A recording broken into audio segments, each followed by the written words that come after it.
Hello and welcome to the Two-Man Power Trip of Wrestling. I am your host, JP John Poz. Today we have a very special guest. He's a WWE Hall of Famer, former WWE World Heavyweight Champion, former three-time WWE Tag Champion, European Champion, U.S. Champion, Intercontinental Champion. Whew, he's done it all.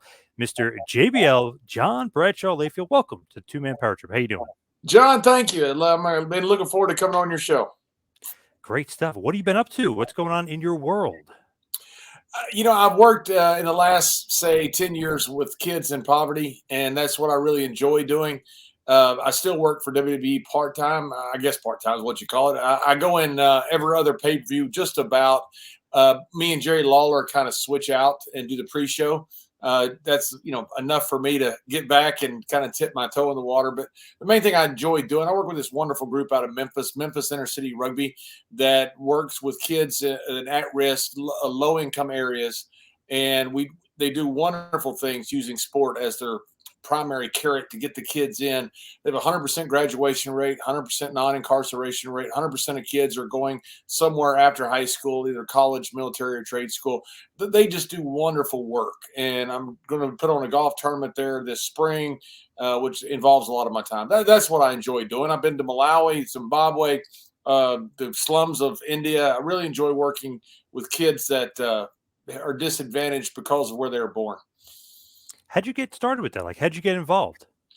2010, I went to the Soccer Football World Cup down in Cape Town, and I met Nick Keller, who ran Beyond Sport, and he asked me to go visit a shanty town the next day and see this program called Mighty Milers that was using running to help kids get educated and get out of the shanty town and give them a chance in life and give them options. And I thought it was just fantastic. So when I went back to Bermuda, where I just started living, I set up the same type program, called it Beyond Rugby Bermuda.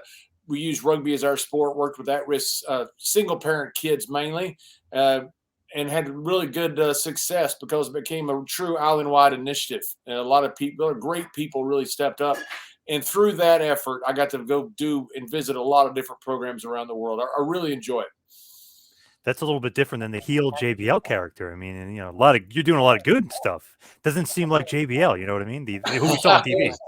I was down in Malawi, and I don't speak Sochi, and so I was trying to communicate with these kids. And in Africa, you have several countries that have different tribal languages, and so many different languages. I didn't do a good job of communicating. And finally, one of the kids said, Kofi? And I said, Kofi Kingston? And I'm in the middle of nowhere. 9% of the country has electricity.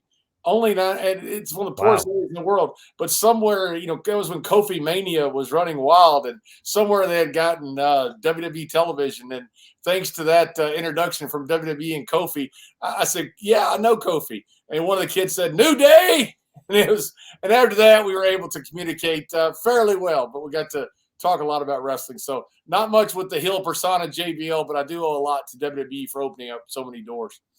Isn't it crazy? Wrestling could be like the international language. Even if you don't speak the same language, people know wrestling and they know wrestlers, and you can kind of start a conversation, communicate through wrestling. It's like the unspoken language almost. It's amazing. I was in the slums of Mumbai and Delhi, and you see kids with a Rey Mysterio shirt. These kids don't have hardly any money at all, and maybe they came through a donation from WWE through somebody else, and those kids got it. But they somehow get the program in, and they love it. It's a wrestling as is something that you can watch very easily. It's just good versus evil, and a good guy to bad guy, and so it's pretty easy to watch and translates to other areas and to other countries.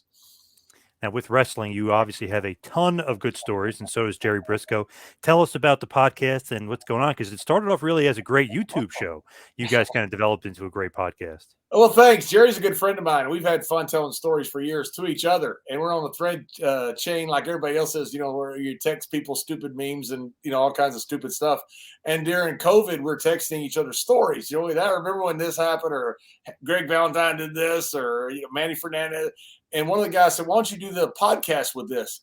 And our idea was never really to do a podcast. It was never really to, just do something for people out there or make money. We wanted to do something where the boys could come on and have fun. So we started inviting our old friends on just to basically a Zoom call, and we recorded it. And it was just telling old stories, road stories, whatever it was. And it's kind of taken off. It's done really well. We've got picked up by several different platforms, and now Stories with Briscoe and Bradshaw is everywhere. It's a podcast, and I'm still not sure what that is, but we have a lot of fun. You guys are now on Podcast Heat, which has kind of taken over the podcast game a little bit. Yeah, I'm excited about it. I'm excited to work with Podcast Heat. I never dreamed that what Jerry and I were doing would be something that we would actually do and put out there and people would want to see. We're just old guys telling stories. We had Stan Hansen on just telling stories about Japan. And, we had Jerry talking about the time when him and Terry Funk got arrested in an island in Japan, and they have a picture of them waiting there on the police, waiting to show up. Tell them about the Freebirds and the moonwalking into a ceiling fan. There's just so many crazy old stories. We had Tommy Rich on one day talking about the time that the Freebird, Gerald Briscoe, ran over him in a Lincoln, which is a true story. It's probably also a felony. But guys, we just have fun telling stories. We don't try to bury anybody. We don't try to have a guy has an axe to grind. That our show's not the place to do it. We just want to tell old stories that most people haven't heard, and have the legends themselves tell those stories and come on and tell it in the first person narrative, which I don't know if it goes on anywhere else. I don't really watch a lot of stuff. But for us, it's a lot of fun. Yeah, very cool. It's awesome to get the interaction, because sometimes when you get the wrestlers, they don't want to give all the stories. But if it's you and Jerry and they're rolling, the good stories just kind of just flow. It's a different dynamic. There's no doubt about it. I watch a lot of interviews with guys getting ready for interviews, because you think you know people, but you really don't. You don't know how they broke in. You don't know all the people they knew and the different events that molded their career. So I watch a lot of interviews getting ready for the interviews that we do. And I think there is a different dynamic. We're contemporaries. We were friends. We're friends with most of these guys. That's how we get their numbers and how they agree to come on our show. In fact, we had some guys tell us they were insulted we hadn't asked them yet. We don't like bugging anybody. So it took us forever to get Ron and Godfather. And I saw Godfather, and he said, "Why am I not on your show?" I said, "Well, you're my buddy. I don't want to bug you. Not that I'm not bugging Stan Hansen or the Freebirds or anybody else. It's just, I hate to feel like I'm calling in a chip." And so it's to us, it is a different dynamic when you're talking about old friends, guys you would have been in bars and cars with, telling the same old stories in an unfiltered version, which I think is very unique to what we do. And it's pretty cool because obviously you're from a different generation. Jerry's from a different generation. So you meld together. And obviously you guys were together a lot in the WWF, but different generations, you have a bunch of different stories to kind of throw together, which is great. It's unbelievable. There's so many incredible stories. Ricky and Robert, especially Ricky as a singles, was on fire in the 80s. Tommy Rich was as big a babyface as there was. Yeah. You can go over in every territory. You had some major star. And I think a lot of that's lost over time. And because of that, a lot of stories are lost over time as well. So we enjoy being in that 70s and 80s and maybe even early 90s, and in some cases 60s. We had Jerry Jarrett on just recently talking about Mario Galinto, a big fight he had with, which I'd never heard before in Memphis. And I enjoy that part of, bringing forward history that really isn't known. And we still got so much left untapped. We hadn't had anybody really from Don Barr's territory. We hadn't anybody really from the Staples Center. We hadn't had a star that, in Mexico, Puerto Rico.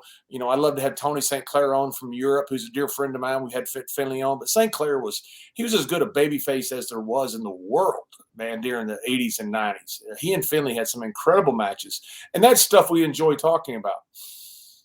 See, that's pretty cool. And then the interesting thing is some people I think maybe younger fans like, oh, Jerry Briscoe, the Stooge, and like they don't realize like, oh, him and well, obviously his brother was one of the best ever, but it's like, okay, he's an awesome wrestler, but he's a little bit of a hooker or a shooter. Like he's legit tough. Like Dr. Tom would do a show with him. I always talked to me. He said like, oh, you don't mess with Jerry Briscoe. I said, really?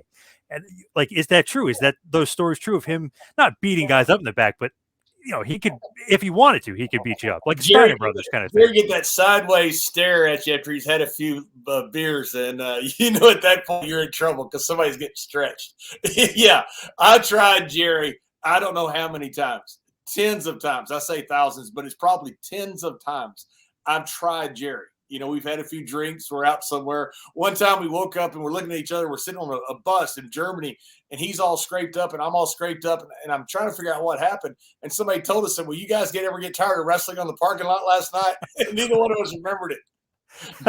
Yeah, Jerry, and that's when Jerry had already retired. I mean, him at a young age. I mean, he was one of the best. His brother, by the way, I think it was I can't remember, 66, 67, because I inducted them both in the WWE Hall of Fame. Jerry's the one that hired me, and his brother didn't give up 1 point the entire NCAA tournament. That means he never got taken down. And he's one of the greatest shooters of all time, and so is Jerry.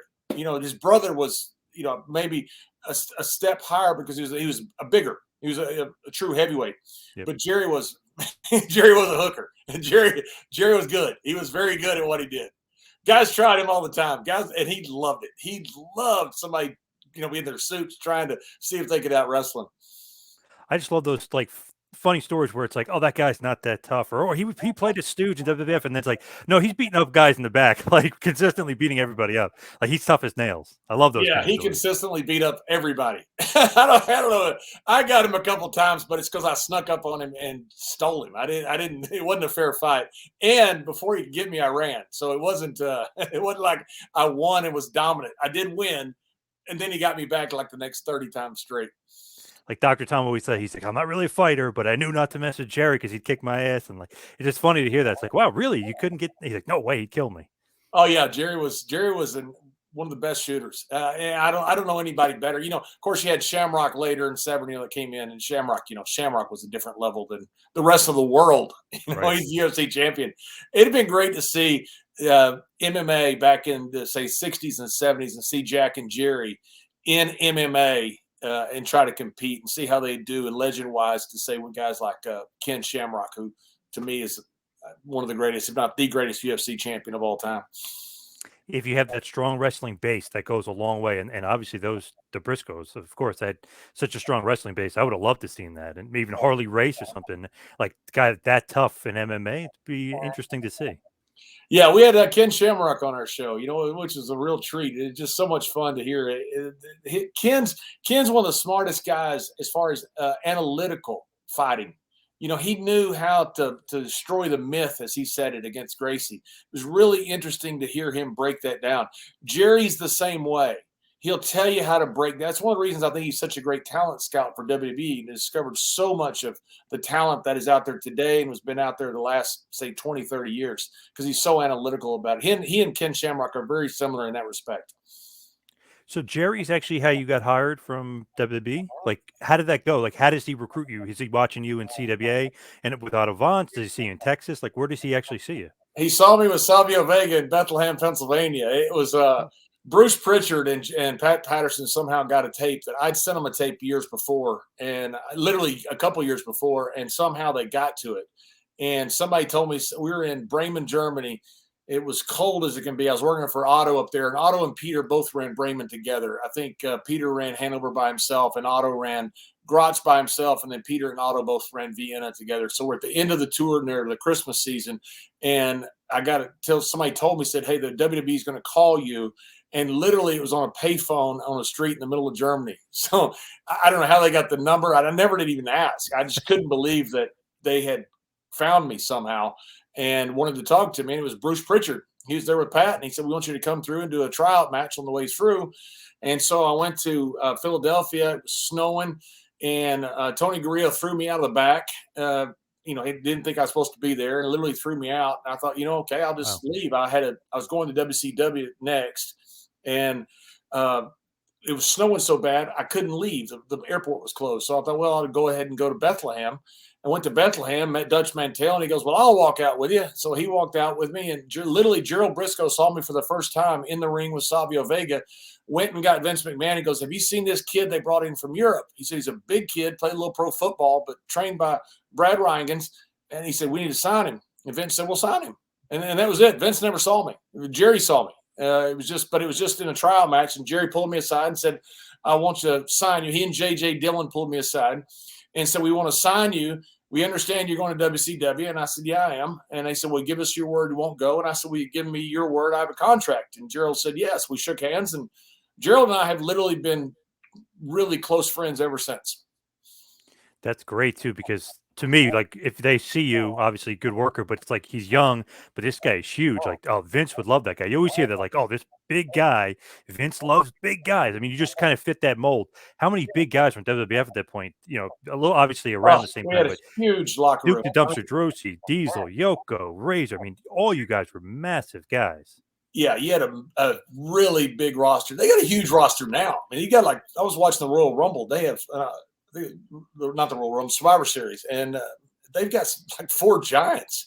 It's just Oh yeah, a couple unbelievable of guys. how Yeah, big these guys are again. But that's how our roster was back in the mid '90s. And I flew into Stamford. That's the first time I'd met Vince. He never saw me wrestle. Signed me basically, completely on Gerald Briscoe's word. Walked in, met him and J.J. Dillon, Lisa Wolf, and Vince threw the contract down, and he said, "This contract means nothing, but I guarantee the handshake behind it."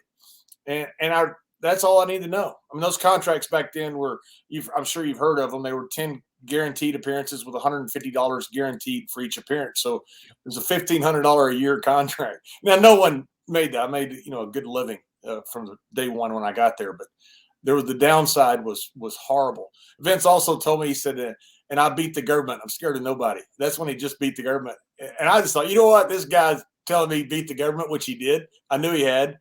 And he's telling me the only thing worth something is his handshake. I thought that's good enough for me. Never dreamed I'd be there. That was 95, that I'd be there 26, going on 27 years later. Back then, heels didn't last very long. We stayed 2 or 3 years, and then they'd cycle somebody else in. And I figured I'd end up in Japan and, wrestle the last 10, 15 years of my life in Japan. But things changed. The business changed. And because of that, I've been there ever since. crazy. And Vince had a secret weapon. Our buddy Jerry McDivitt, he had a great secret weapon to beat the government. He did. I got to testify in a case with Jerry McDivitt being the lawyer, and he is impressive, man. He is. The words can't describe how good that man is. I saw him in action for about 4 or 5 hours. I saw him just destroy a couple of lawyers. He's an impressive guy. He might be one of the smartest guys I've ever spoken to. Just listening to him and the way he answers questions and reacts, like, wow, this guy is way above my level. Like, he's one of the smartest guys I've ever talked to.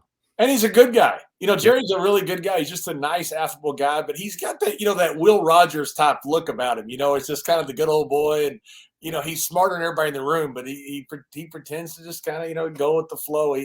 But he's a step ahead of everybody. He's impressive to watch in the courtroom. I'd never really seen a lot of lawyers in courtrooms, but the difference between him and the guys that were suing a WWE at the time when I was testifying in this one case, it was a quantum leap. For sure. With Jerry, going back to Jerry Briscoe, is he the best scout they've ever had? Because I always hear his name come up like, oh, he discovered this guy, or he put Vince onto this guy. He's got to be their best scout ever, right? He's up there. Obviously, JR, the count is up there too, but Jerry's always been getting great talent. Yeah, Jerry was the guy who was the one that would go out and scout guys. He's one that he loves going to wrestling tournaments anyway, being an old wrestler and a great wrestler. He's in the tons of different Hall of Fames for amateur wrestling as well, including the All-Century team for Oklahoma State, which is pretty remarkable considering how many great wrestlers they've had in the 100-year+ years they've been in existence. Yeah, ton. So yeah, Jerry's by far, I think, the most active and the best scout. William Regal does, I think, a great job now, and I'm not sure if he still does, but I know William Regal does a lot of scouting as well. They got a whole scouting department now, and I think from what I've saw at the Survivor Series, they do a pretty good job. Definitely. So with you as you're there, what did you think of that generation, the new generation? Because that's really kind of what they called it when you were there. What do you think of that crop and like where you guys were creatively? Or are you just trying to get your foot and you're happy to be there? As far as the roster itself in 95? Yep. I thought that's the greatest roster maybe ever assembled. I look back in hindsight and see that. I don't know if I thought that then, but you had all the people of the Attitude Era, except for a couple guys. Maybe the Rock wasn't around and Goldberg wasn't around, but for the most part, the guys were there. They were in wrong characters, but they were there. Certainly you could see the talent. I remember at WrestleMania, it was the Iron Man match with Bret Hart and Shawn Michaels. And I'll tell you how I felt about the entire WWE at the time. I remember watching that match and literally thinking, I don't belong here. It was the greatest spectacle I'd ever seen. When Sean rappelled from the ceiling, he and Bret had that incredible 60-minute match. It went into overtime. It was one of the greatest events I'd ever seen. And I just remember thinking, I shouldn't be here. I don't have the ability to be here. I don't have the talent to be here. I need to go back to Japan and finish up my career. That's remember, that was a very distinct memory. In fact, I could almost feel it today from when I was sitting there at the Anaheim Palm watching that. You didn't say that to anybody else, though, did you? I didn't tell anybody because I still was getting paid. Actually, I think it was the next night I had my first live Raw match with Undertaker. And I remember sitting out there, and I was still thinking the same thing. And they used to use lighters, instead of the cell phones. All those lights come on, and Dutch Mantel looks around at me, and he could tell I'm panicking. And and I'm not trying not to sell it. And he goes, "Just be aggressive. Just be aggressive. Just be aggressive." And the first thing I do is get the Undertaker in the corner, and I'm waffling him. I mean, just waffling him. One punch after another. And he looks up and he goes, "Do I owe you money?" And I didn't know it. Great. I've just made the top star mad. And now I'm really done. Of course, he was joking. Thank goodness. And we had a good match thanks to him. And I got to stay for a while. They always say, locker room leader, but he's not like the over the head beat the guy with a hammer. Like, I'm the leader around here. He just has a presence about him. Is that basically the gist of it? He's the locker room leader, but he doesn't need to say he is. It's just the presence. Oh, absolutely. Yeah. And he was then, he'd been there for a while already then and headlined a ton of pay-per-views and all that. But he was then, there's some guys that just have that cool hand Luke about him. And everywhere he's been, he's the guy that people will cede the, authority to because he's that type of guy. And, he doesn't abuse it. He's the guy you want in charge. I mean, he's a terrific leader in any respect, whether it's the locker room, whether it's the boys out on the town, whatever it is. He's a terrific leader. He's a good human being. He's a smart guy, and he generally makes really good decisions. I say generally. I've never seen him make a bad one, but he makes good decisions. Your buddy Dutch claims to have created Wrestler's Court. He said that was his invention, his idea. I don't know. Dutch is a little bit of a storyteller sometimes. I know you know that as good as I do. Wrestler's Court, is Undertaker usually the judge? You're usually the prosecutor, or how did that usually work? Always. Yeah, always. Taker was always the judge. Now, there was times that if Taker wasn't there, Triple H, I know, filled in one time when we had Teddy Long at court in it was Nashville. When we took him to court, and Mae Young was his defense attorney. One of the greatest wrestler courts ever. But yeah, Taker was always the judge. I was the prosecuting attorney. And then Godfather or Kane was the bailiff. And then whoever was on trial would have to come up with some type of elaborate defense. They were always guilty because it was Wrestler's Court. I'm not going to take somebody to court that's not guilty. They say Taker's the hanging judge because he's always hung over. So, yeah, we had so much fun at Wrestler's Court. And the boys looked forward to it. It was something that for 2 or 3 weeks, the guys would look forward to. It'd always be well attended by the boys. They were always a lot of fun. The guys were really creative in both the defense and the prosecution. You'd have character witnesses that would get up out of the blue that you try to surprise the other side with and have all kinds of outlandish stuff that would go on. It was a lot of fun. And then there was some summary judgment by the Undertaker because they were always guilty. And then he'd rule out the punishment, whatever that was. But it's usually something that benefited the boys. It was beer for the boys. Me and Ron took Teddy. It was fried chicken for us because me and Ron both like fried chicken. It was something that benefited the boys and, kind of got us together. Seems like Teddy Long is always in Wrestler's Court. I don't know. I always hear stories he's always in Wrestler's Court. What's going on, Teddy? He's the cheapest man ever walked on God's green earth. That's why. Cheap bastard, yeah. So Teddy's a wonderful guy.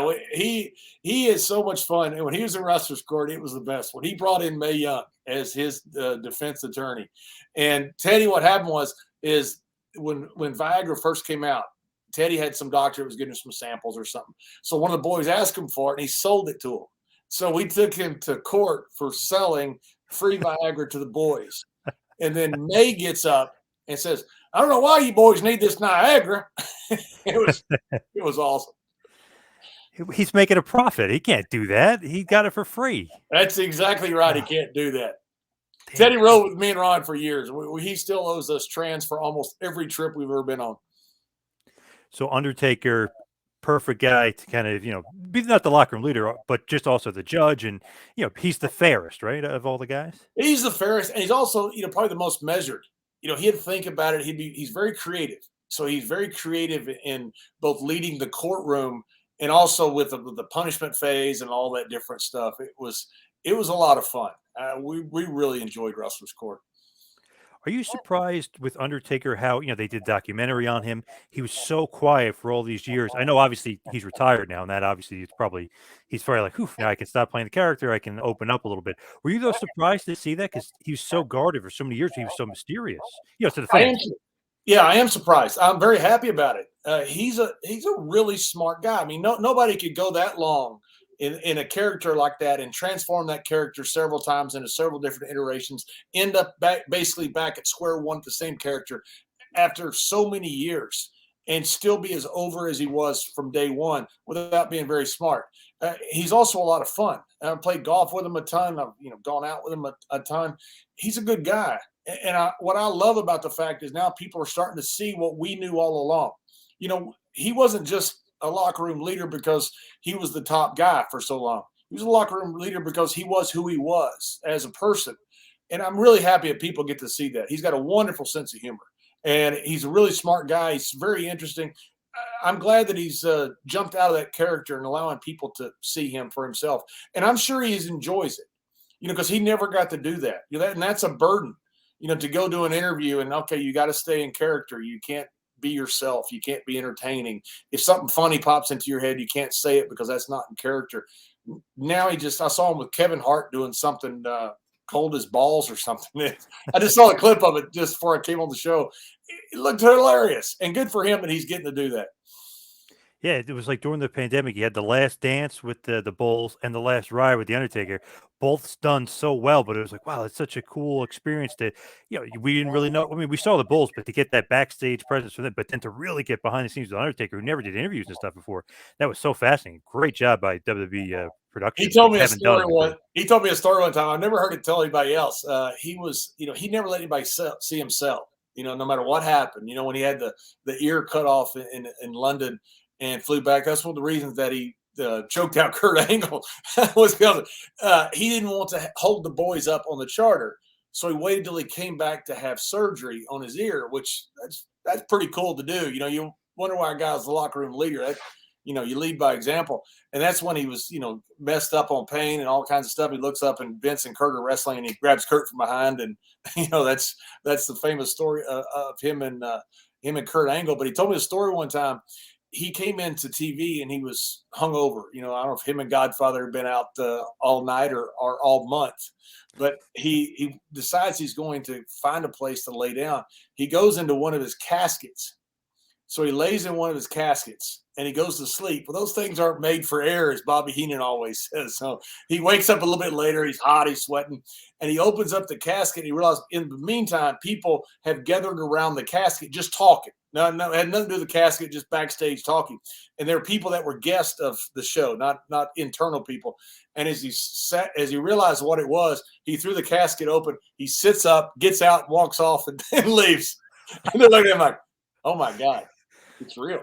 He really is. He sleeps in a casket." Never. That's awesome. That's awesome. That's like the ultimate, like, holy crap, that's a real character. Oh my God, I thought he was just a gimmick. Oh my God, that's awesome. It's got to be a little scary though if you're sitting there and all of a sudden he pops out at you, like, oh damn. I would think it would be. I've been in a couple of those caskets. I didn't do very well in casket matches, so I never enjoyed it. I wasn't claustrophobic. I was a little bit claustrophobic. I know I was a little more claustrophobic than I was worried about just the casket. The casket didn't bother me, but those things are not comfortable being inside them and locked. Yeah, I would imagine that's pretty scary. Like, oh my God, because you're not in control of how to open it, right? I mean, somebody else got to open it for you. That's right. Yeah. Most of them, they try to make it, where guys don't get too scared, but you never know. Back in the day, guys ribbed you all the time. So you never knew what was going to happen. I think it was the Brooklyn Brawler got locked in a bathroom one time for like 5 hours on a bus trip. And I think we're in the UK. You always went to the bathroom on the bus and you'd stick your heel in the door where they couldn't close the door completely. because if they did, they would duct tape it. They'd put, you'd be in there the rest of the trip, and that's what happened to Brawler. Yes. Oh my God. I always hear rib stories and different stuff. I think they're hilarious. I love stuff like that is great. You were a big ribber, or were you a part of doing some big ribs? Yeah, I enjoyed them. I loved them, and I didn't mind them being pulled on me. I enjoyed entertainment, and so I enjoyed the elaborate ribs. I didn't enjoy, I never wanted to want to tear up a personal gear or something. I didn't think that was a rib, but the big ribs. I always enjoyed doing. We had big. I've told this story before. We had Big Show one time. We're overseas, and as he's coming out, it's me and Kurt Angle in the ring, and his music's playing. And in the middle of it's, hey, now I'm an all-star. And Kurt Angle says, what is that? I said, that's Shrek's theme music. That's the kind of rib I loved. I enjoy. Yeah. I thought they were fun. It was fun to me. You always hear stories of fun guys. After Big Show beat me up for the next 15 minutes, but it was fun. It was fun. It was fun when he got real mad, red faced. I was gonna say you always hear stories of just fun ribs. Like could be Owen and it could be Bulldog, like just fun stuff. But I always get a crack at those things. Just they're not really hurtful. They're just something funny to pass the time or to make everybody on a long tour, give everybody like a little pop or a smile for being on a long trip. Yeah, that's how guys got bored. We didn't have the internet, we didn't have cell phones, we just had each other. So we didn't get a call home very often. It was just us on the road.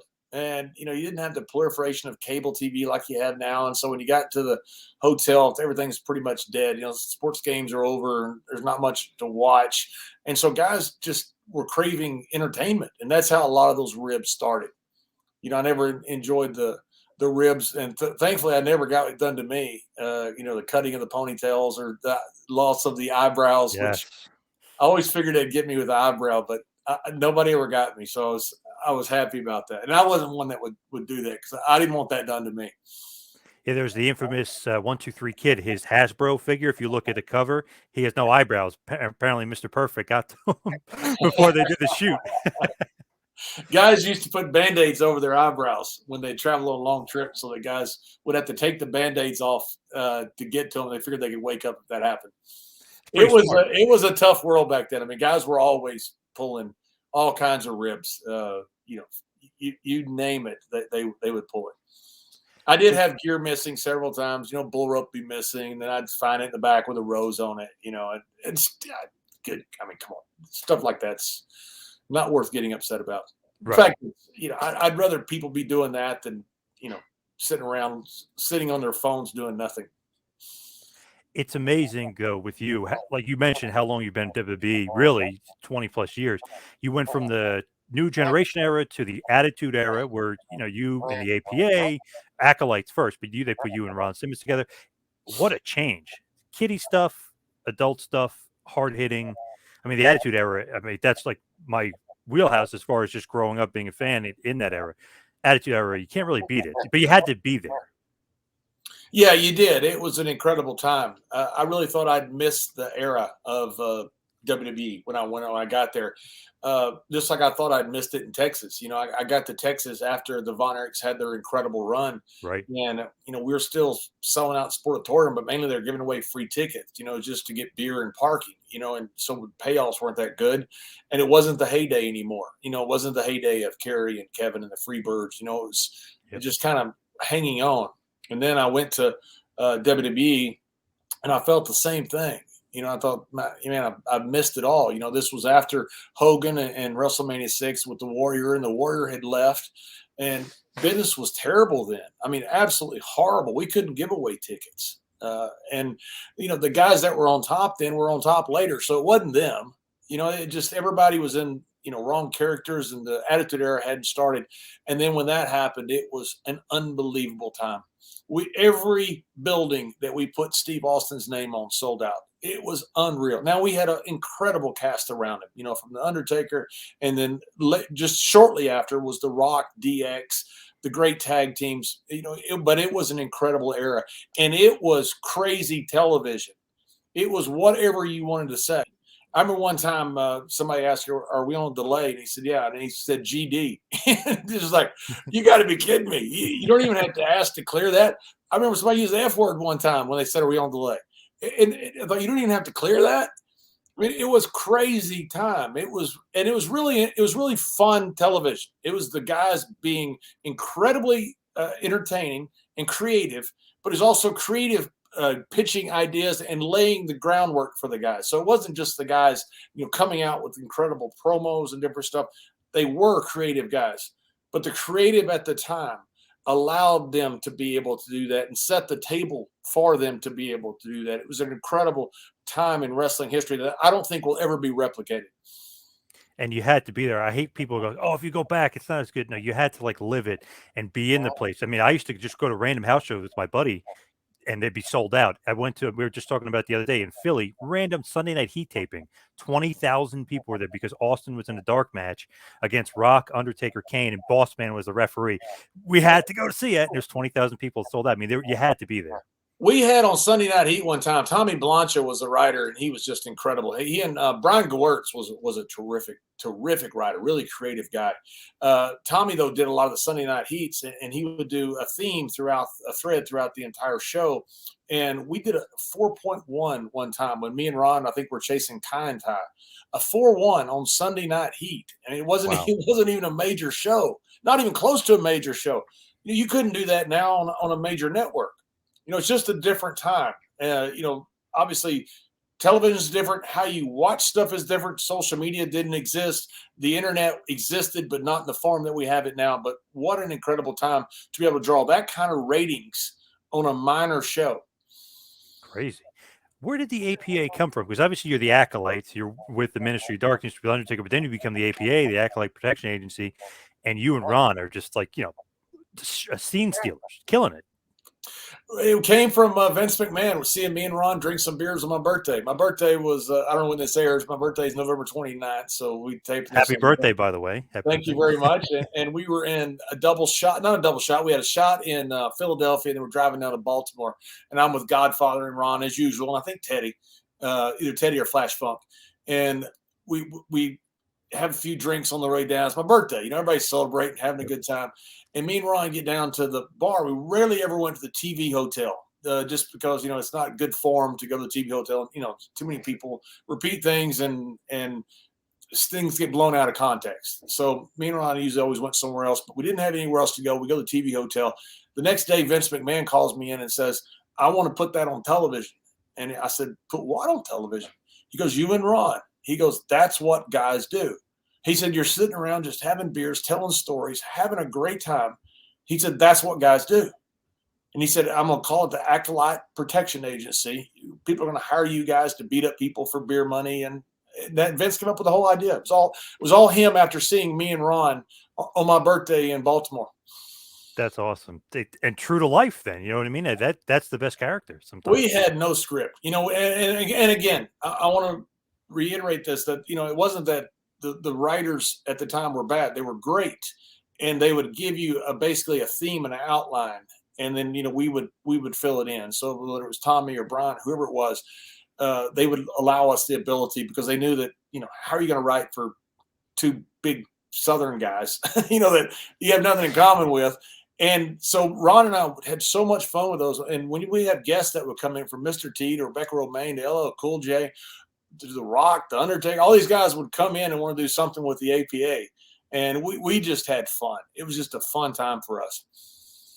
Russo always says, like, bro, Vince Russo says, "Bro, I can't write for a 6'5" texting guy.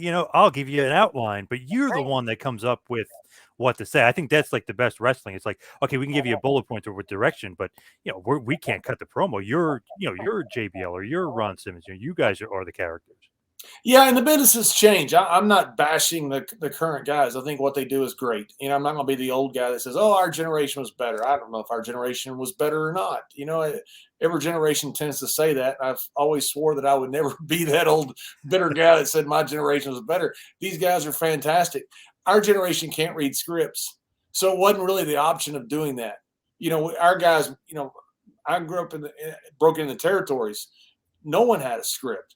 In fact, they would just say, "Okay, you got Kerry Von Erich in a lumberjack match at Will Rogers on Friday. Give me 2 minutes, go." That's all they would tell you. And so when they introduced scripts to wrestlers, My generation can't do that. You know, a lot of the current generation can't ad lib. And it's not saying that one is better or one is worse. That's for, you know, other guys to debate. But there was a reason that our guys didn't work off scripts, because we couldn't do it. It's almost like what you're used to. They came up in a system where they're basically scripted. That's what they're used to. You guys came up in the territory days. You're not used to that at all. No way would that ever happen. No, it never happened. And we used to do market promos. So, you know, literally you'd sit there, and even in WWE, you would sit there and you'd say, okay, you got you got the Bushwhackers in Baltimore. It's a cage match. Give me 2 minutes. Go. Okay. You've got Barton and Billy. It's a regular tag match. It's in Baltimore. You give me 1 minute. You know, and you would just do one interview after another, and it'd be different people, it'd be different matches, be different, all kinds of different stuff. And you just kind of learn to do stuff on the fly. And so once scripts started coming in, I always enjoyed doing commentary later. When I see the old guys come in and they get a script, they look at it like it was written in Greek, because it's just, my generation's not used to doing that. So really, if you think about it, okay, you got the Attitude Era. Then throughout the Monday Night Wars, WWF beats WCW. There's no more WCW, which makes it almost like, okay, where do we go from here? We got to create our own competition. You got Raw versus SmackDown, and then the Ruthless Aggression Era starts. Where does JBL come from? Where does that character come from? Because that was almost like $1 Million Man meets like J.R. Ewing from Dallas, but he's almost a little bit of Stan Hansen because he's a legit tough guy. Like, where does that character come from? That's where it came from for me. What you just described was the $1 Million Man meets Stan Hansen meets J.R. Ewing. That's the characters that I drew from. Now, I've heard Vince be asked, "Did you draw anything from J.R. Ewing?" And he thinks his answer is always no. It's like, that's preposterous. He didn't see it as J.R. Ewing at all. He saw it as complete different. You know, he may have seen it more as a second iteration of $1 Million Man, which he probably did, or more likely saw it as, if he were in the ring, how would he be writing television? So, but I had an idea for this JBL character for some time, based upon what you said of $1 Million Man, J.R. Ewing, but also guys I'd seen growing up in West Texas, you know, who were oil rich and they'd throw money under people's nose. Everybody hated these guys, and I wanted to be that one of those guys in wrestling, because if they had that much heat with me, they're going to get that much heat with the fans. And so that's the idea I had for JBL. But I don't know if it ever would have happened. I just got lucky. You had Kurt Angle got hurt, Big Show got hurt, Brock left the company, and they needed somebody within 6 weeks to wrestle Eddie Guerrero in the Staples Center. And so it was just a matter of good fortune. Other than, if it hadn't been for that, I'd had a torn bicep, I had 2 hernia operations. I really thought I was retired. And so when Vince called me, I just assumed I was going on another overseas tour to promote the Xbox, or I was going back to Iraq or Afghanistan, or something else other than, hey, we need a main event guy against Eddie Guerrero at the Staples Center in 6 weeks. That's one of those things where it somehow timing just worked out, because the character was awesome. They believable right away, and then you get the feud with Eddie. It just was like the perfect mix at the perfect time. Yeah, and Eddie was the main ingredient that made it work. If it hadn't been for Eddie Guerrero, that would have been a one-off pay-per-view, which you've seen a lot in wrestling history. You try a guy for one pay-per-view, doesn't work, and you can't. And JBL would have never been heard from again. Eddie took it real personal that he could make anybody, and we were very close friends. Also, I did part of his eulogy at his funeral. He was a groomsman of my wedding, and Eddie wanted me and the character to succeed. He's the one that came up with the idea. He and his brother Chavo came up with the idea for the heart attack angle with his mother on Mother's Day weekend in El Paso, in their hometown. And after that footage aired, that's when business took off. We knew right away. We started selling out arenas. We started ticket sales for the Staples Center. We ended up selling out the Staples Center, but you would see it everywhere you'd go. I mean, JBL got so much heat after that one episode aired, and that was all thanks to Eddie and his brother Chavo. Sometimes you need that great wrestler to make the other wrestler look good, but also almost let other people know how good the guy is. Like Bret Hart versus Steve Austin. It was all like, what is Austin doing? Yeah, he won King of the Ring, but he's like floundering. What did Bret's like, give me him. I want a feud with this guy. And then Austin, obviously megastar. It's like Eddie with you. It's like, okay, JBL is really good. Why everybody needs to know he's really good. I'm going to set it off. We're going to have this awesome Judgment Day match. I'm going to be bloody as all hell. We're going to be, and we're going to make this so memorable. So sometimes you need that great worker to make other people notice the other great guy. Yeah, and it's also a work in progress with Eddie. I remember we went to Japan during that time, and I was, as soon as I got to Japan, got in the old Japan mindset of, don't sell nothing, just keep moving. The old Stan Hansen type, Dr. Death, Brody type mindset, Yep. Which a lot of the big Americans would pick up when they went to Japan. And the match didn't work with Eddie. And the Japanese fans had become smarter to WWE long enough. And I was miserable after the match. I couldn't figure out why it didn't work. I was so looking forward to being back in Japan and having this huge main event match with Eddie, and it didn't work. And Eddie called me about 1 or 2 o'clock in the morning. He goes, "You never begged." And I said, "Huh?" He goes, "You never begged." He goes, "You were never once the coward." And all of a sudden it had hit him what had happened. And I go, "Oh my God, you're right." And thank God we had a second night. So the next night we go back, and the next night in the middle of the match, after all this, blood and guts and roaring and stomping, and I ended up back and I begged off, and you could feel the fans get mad about it. Like, you got to be kidding me. This big tough guy's begging off this guy outweighs by 60 pounds. And the match had heat after that. And that was all Eddie helping me out, because it didn't occur to me. And that Judgment Day match, oh man, I guess they call it the Great Muta scale of blood. I mean, that's got to be right up there and in the lore of a lot of blood. I mean, you nailed him, but man, that. We didn't plan on that much blood. We planned on a lot of blood. We did plan on a lot of blood, but not that much. Nobody would plan on that much. I didn't realize how much there was until I watched the match back. People said, "Oh my shit, were you horrified?" And I wasn't. Not in the match. After watching it back and just seeing the blood gush out of Eddie's head and the pools of blood, it was unbelievable. Eddie busted me open a couple times with the title belt, but I had a bunch of stitches up my head, but I didn't bleed anything like Eddie. I was shocked when I watched it back. It's one of those things where, red equals green. I think in that instance, I was invested in that feud right then and there. I'm like, oh, geez, like this is like legit. Oh, my God, like this is getting crazy. So I was really invested, but I think that obviously leads to Great American Bash, and you win the title in the Bull Rope match. So it was kind of the perfect thing to have happen. Were you happy, like, being the champion? Because they always say, like, oh, I'm just the champion. It's a prop. Some of the guys, but some of the guys are like, I'm the world champion. This means everything. Were you happy not only to win the title, but to beat Eddie? Yeah, and the way I got it from Eddie, the first match at Judgment Day was, to me, that was what I was so proud of, because Pat Patterson came in and laid out the match for us, and I don't remember what he laid out. It was the same type idea. DQ, I think it was the DQ finish. Pat laid out. It was DQ finish we did. I think Pat laid out a DQ finish, and as he walked out, I could tell Eddie didn't like something. So I said, "Eddie, what's wrong?" He goes, "I don't like it." And I said, "What don't you like?" He said, "I don't like any of it." And I said, "Any of it?" And he said, "No." And I could tell he was really unhappy. And so I went to Pat. I said, "Pat, I need to talk to you." I said, "Eddie didn't feel it." And he said, "Which part?" I said, "Any of it." I said, "He doesn't like any of it." And Pat looked at me. He goes, "John, I'm just trying to help." And he goes, "If you guys have been working something on the road and you guys think you have a better idea," and he said, if Eddie can do this, he said, "do what you think's best."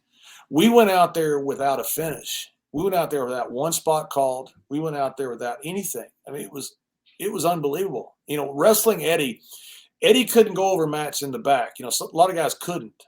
But when he got out there, it was a feel. It was like when Shawn Michaels would come through that curtain saying 96, 95, 97, right in that area. I mean, it was like an electric pulse went through the arena. Eddie was the same way. He would get out there, and all of a sudden, he backdropped me on the table, do this, do that. It's incredible what would come to his mind in that. He just had a feel for it. And so the one thing I'm most proud about was how we did it. We did it, I say our way, but we also did it mainly Eddie's way, because he had the one that not only had a vision that we could go out there and do something great, but also he had enough confidence to say to the office and to a guy who invented the Royal Rumble, "I don't like any of this." And that to me was incredible. And Pat Patterson, I mean, to his credit, and I love Pat and love him for this just as much, he said, "I trust you. Go out there and have a hell of a match."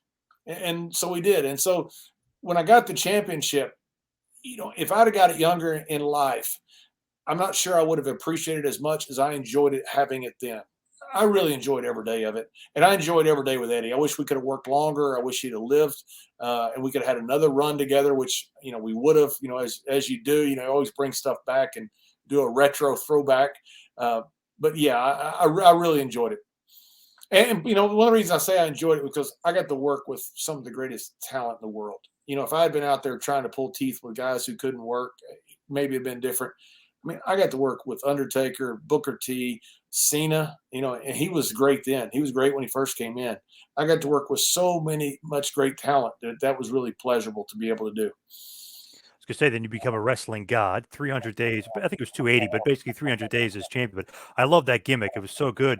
But then it's almost like you're paying it forward. Like, okay, you guys want to get the Cena kid over? I'll be the memorable moment where he finally wins the title after you had a run where, Booker couldn't beat you. Undertaker, you skate away because of Heidenreich, and you beat Big Show. I mean, you're always finding ways to win, but Cena is the one guy that beat you, which really puts Cena on the map. Yeah, and I forgot Big Show to mention. I loved working with Big Show. He was such a great athlete, and he was a pleasure to work with. He was so good, and he was so strong, and he never hurt me, which he could have done. That man he's a true giant, and he was so much fun to work with a big guy like that. I could have just imagined working with Andre. That 81 match Andre had with Stan Hansen, man, that's still one of the greatest matches of all time in the tennis stadium in Japan. But you get to work with a guy that much bigger than you that's good at what he does. It's just a great dynamic. And then when Cena comes along, there weren't a ton of believers in Cena. I don't think there were unbelievers. But Vince asked me one day, he said, "How is he?" I said, "He's your guy, man." I said, and Vince said, "He's that good." I said, "Yeah." It's because it's a different dynamic going from, say, 8 minutes to going to 30 minutes. Now, I think he had done it with Kurt Angle, too, who's obviously one of the greatest of all time. But when I first got out there with him, some guys never make that transition. It's hard. 8 minutes is easy. You go out there, you shine the guy, you get a little heat, you go home. You have to really roller coaster for 30 minutes or more. And Cena I never felt like he was in deep water. It was just felt like he maybe second generation or whatever else. He just had a knack for everything. Now, I want to be able to say I take zero credit for his career. He's done all. He's going to do that all himself. I'm glad I was the guy that was there to hand the title over to him. But every bit of the things that he's done, he'd have done by himself. I'm just honored that I was the guy. And you guys had a bloodbath too. It's funny, WWF not known for too many bloodbaths in that period, but you had two kind of in a row, Eddie and Cena. Remember, Cena was absolutely covered in blood too. Yeah, I wanted to show that Cena was a tough guy. I knew he was. I'd wrestled him. You can tell when you wrestle a guy whether the guy can go or whether the guy can't. And I knew he was. I knew he could do that. And, in WrestleMania, you're limited a lot of times, because if you don't have some type of gimmick match. And I wanted to show that Cena was a guy that could work and do the hardcore stuff, be the tough guy, do all kinds of things. And so I was really wanting that match to be as good as it was, the I Quit match. And I just thought John was magnificent. I thought he was just exactly what I knew that he would be. He was. And I was really proud of that match, that I was the one on the other side. Sometimes people forget the Moroccos that end up being splashed on by Jimmy Snuka, but that's okay. You're supposed to forget us. And again, I take no credit for what Cena did, but I was glad I was out there with him. That's so funny because Morocco, it's like he's always like, "I won that match," and everyone's like, "No, you didn't." He's like, "I won that match." I think I won the match with Eddie. Where Eddie splashed me off the cage too. Yeah, exactly. It's funny people remember that moment. It's like, wait, I won that. What? Eddie missed the mark by about 6 feet during practice, and like I say, Eddie was not a practice guy. Eddie missed the mark by about 6 feet. And they had a crash pad down. He had never obviously done a splash off the top of the cage. I mean, how many people have actually, much less practice one? And he goes, "I'm good." I go, "What do you mean you're good?" I said, "That would have killed me." I said, "That right there would have killed me, Eddie." And he just starts laughing. He goes, "Don't worry about it. I'll do it live." And I'm like, "You got to be kidding me." And he landed it absolutely perfect.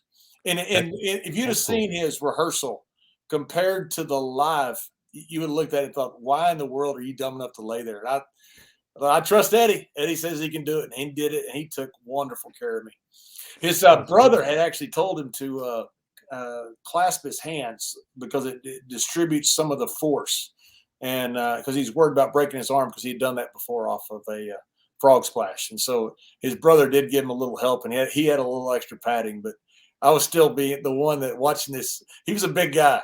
Watching him come off that cage was not very pleasant. Yeah, it's got to be scary. I remember his WWF, really his re-debut, really, or I guess you could say his debut. He came down the 5-star frog splash, broke his arm. Yeah. Yeah, and his brother, I guess Hector, was the one that told him I think he told him to clasp his hands or something. He told him something different to do, and Eddie told me that. He goes, yeah, I feel pretty good about it because Hector, I think it was Hector, had told him that. Now, as we wind it down, head towards the finish here, I got to know, what is the biggest misconception about JBL? Because you hear, obviously, your buddies with Blue Meanie, but you hear, oh, he's stiff Blue Meanie, and oh, he could beat up guys if he wanted to. But, you always hear that about some of the guys, like the Steiner brothers or Bubba Ray Dudley, like, oh, if they want to, they'll stiff you, they'll be a little rough. What is, like, the misconception? Would that be one of them, that you were, like, a little stiff with the guys? One, maybe it's more snug than stiff? Yeah, and I saw an interview somebody did. Somebody said that I tried to hurt them one time, and 100% not true. I never, if you want to hurt somebody, it's real easy. They give you your body. You throw them on their head, you throw them on their shoulder or something. Working snug with them is not trying to hurt them. That's just working snug. And I don't know if it's a misconception, but I took it exactly like I gave it. When I broke in Texas, guys were, it was a freaking fist fight. When you're out there with the Von Erichs, the Freebirds, and Killer Tim Brooks and Murdoch and those guys, it was a fist fight. It felt like. Same when I went to Japan and then Europe. I came from very stiff, snug territories, and I worked very stiff and snug, and tried to never hurt anybody with a punch, with anything else. You can land a punch pretty hard as long as you miss the nose, the teeth, the eyes, stuff like that. But I took it the exact same way, and so did Ron. The Dudleys are the perfect example. They beat the living hell out of us their first night in WWE. We beat the living hell out of them their turn, and we have shook hands. We've been good friends ever since. Guys work that way. Most guys during my era worked that way. Some didn't, and that's fine. Some guys didn't like that style. I have no idea how they work now. I watch them, some of these kicks and some of these punches. I think, good Lord, man, I'm glad to be retired. But I took it exactly like I gave it. Never put my hands up on a chair. Just you know what? That's just part of the business. And you had media on the show. I enjoyed the physical aspect of it. That was. I just felt like he worked. He come back, he got a few bumps and bruises. I felt like I'd done something. I felt like I'd worked hard for the fans. I had some matches. I remember with Chris Benoit. We were down in Mexico, and man, they were 30-minute brawls. I mean brawls. And he liked it. I liked it. And when we left, we felt like we gave their fans their money worth. And I was going to say, you just had media on the show not that long ago on stories. You guys were talking about your history together, basically. Yeah. Minnie and I are friends. I tried to help him get booked in one of the Royal Rumbles, the one in Philadelphia. I don't remember the year. I'm bad with years. I don't think it's CTE, but when you wrestled for 20-something years, you get dates and towns and things wrong. We've been friends ever since. We shortly thereafter we made up and been friends ever since. So, what was the reason for the retirement? Did you just have too many injuries and it just piled up on you? You had to get out. Yeah, exactly. I would have never retired ever. I'd still be wrestling if I could. I loved it, and I broke my back in a match, and then that caused me because I was trying to compensate for the back. I had a couple of herniated discs in my lower back, and I just fell apart. I played football for a long time, and then I went straight into wrestling, and I wrestled a very physical style, and I wrestled in very physical places. Before I came to WWE and WWE style, and my body just gave out on me. I just had nothing left, and I would love to have wrestled another how many ever years. I would have really enjoyed that.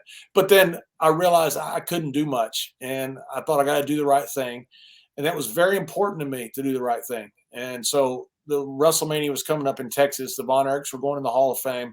I thought this is a great time, and out of respect for both Ray and for Eddie, I chose Ray as my retirement match. And I couldn't do much more than 23 seconds. I mean, if they'd have said go 3 minutes, I don't know if I could have done it. I was physically a wreck, but I wanted to get out there and be able to do the things enough for Ray. I want to make him look, as good as possible. And so it was really an honor for me to be able to go out that way. I wanted to do the right thing and go out putting somebody over, because to me, that's how you do business. Absolutely, yes. Any regrets in the business? Anything you look back, maybe wish you did differently, wish you could have maybe happened in a different manner? Yeah, there's always going to be regrets, but I'm okay where I am now. So I'm not sure if you change something in time. It's like changing a chessboard. You change everything else that follows or is else on the board. But yeah, I was not always. I drank too much. I wish that I wish I could have wrestled longer. That was part of just reckless style when I was younger. And so yeah, there's all kinds of regrets. For the most part, very happy with my career. So when I look back at it, you know what? To anybody I've wronged, I've generally apologized. so, those things happen when you wrestle a long time. So, overall, no, but anytime you look back in life, you think, I wish I had done this or I wish I'd done that different. But if you did those things different, it might change where you are now. And, I know people say it's a cop out, but I'm okay where I am now. Not even Brawl for All. That's not a regret. Oh, no, absolutely not. I love Brawl for All. I wish, I don't think I could have beat Bart if I'd have fought him 10 more times. I just he just hit too hard, and that's what Shamrock told me. That don't try to stand up with this guy. He's too much power. Godfather warned me. Doc warned me. I didn't thought surely he can't knock me out, and then good to grief, almost knocked me into the freaking next decade.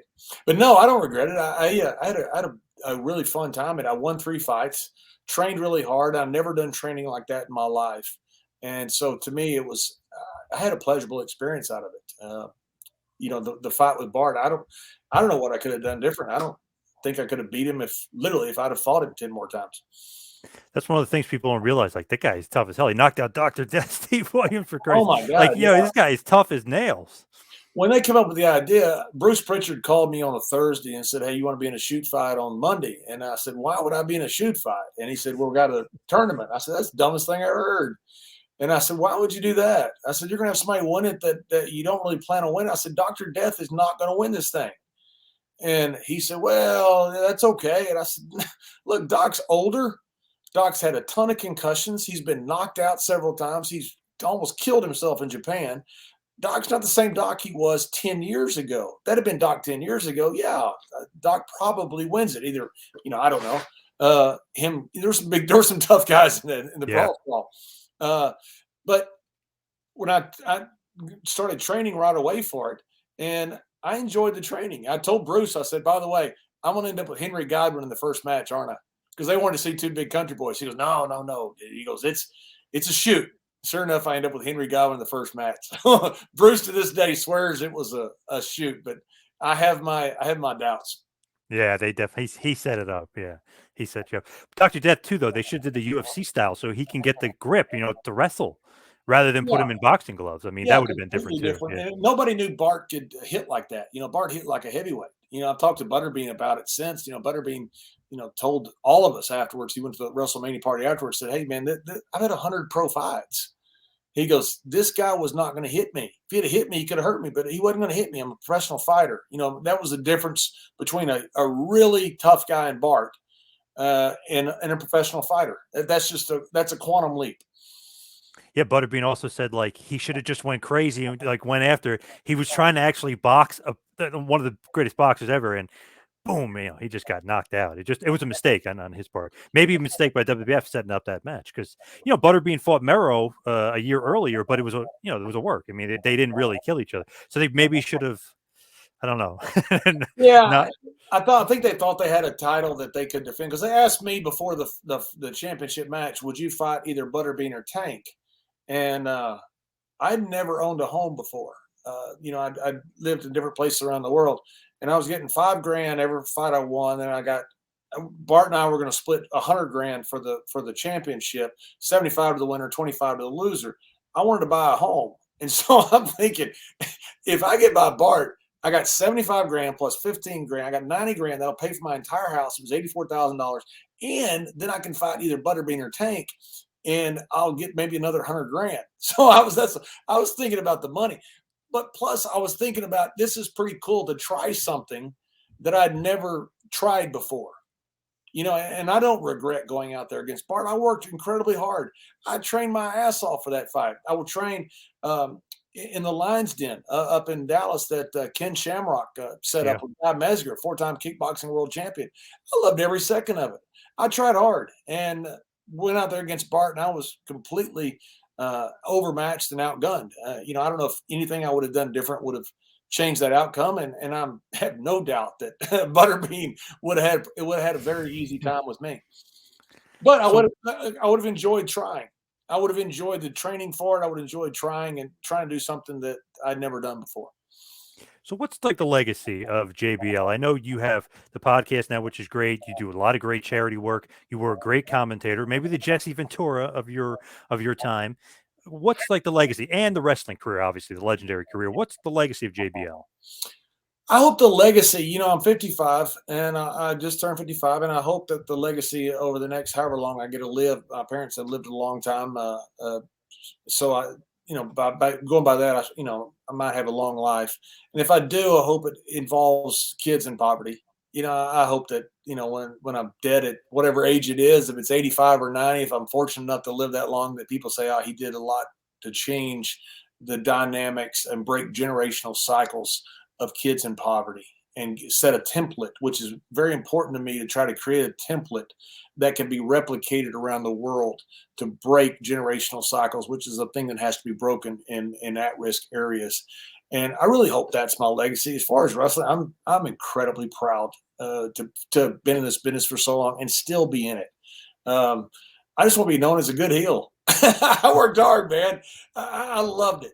Popper told me one day, he goes, "You know, the last 2 heels alive, kid." And obviously we weren't, but it was a really nice compliment to have. I enjoyed it, man. I enjoyed my time in the sun, and that's what it was.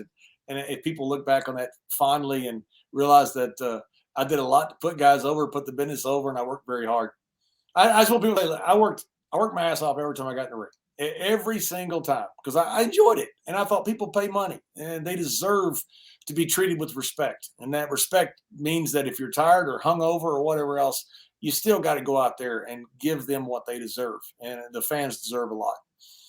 Hey, think about it, a combination of DiBiase and Stan Hansen. I don't know if you can get better than that. I mean, that's an amazing combination of guys to throw out there.